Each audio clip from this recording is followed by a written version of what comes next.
poco de las medidas de tendencia central para datos agrupados. Ya hemos visto en la anterioridad el caso cuando se trata de datos no agrupados.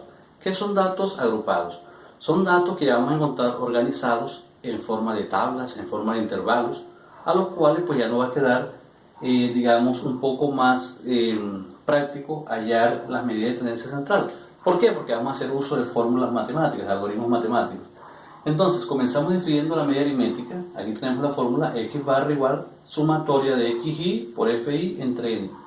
¿Qué son estas xy? Estas xy son las marcas de clase. Las marcas de clase es la suma de los extremos del intervalo divididos por 2, recordémoslo.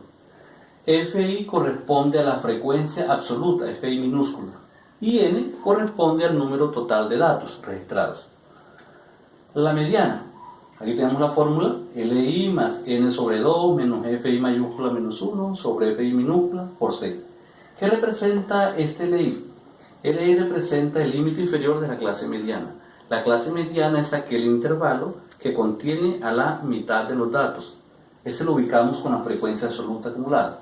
Este Fi menos 1 es la frecuencia absoluta acumulada anterior.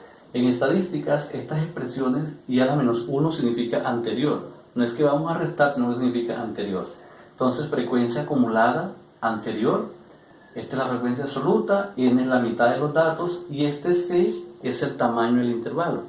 ¿Qué es el tamaño del intervalo? El tamaño del intervalo es la distancia que hay entre un límite y otro, entre el límite inferior y el límite superior. Ese es el intervalo, el tamaño del intervalo.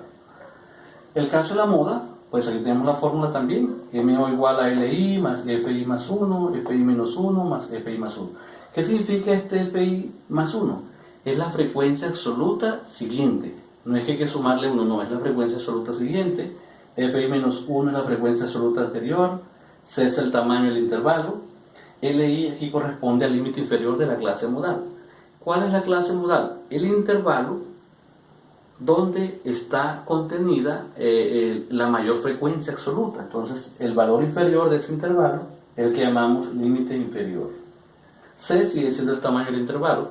Recordamos que el tamaño del intervalo es la diferencia entre el límite superior y el límite inferior.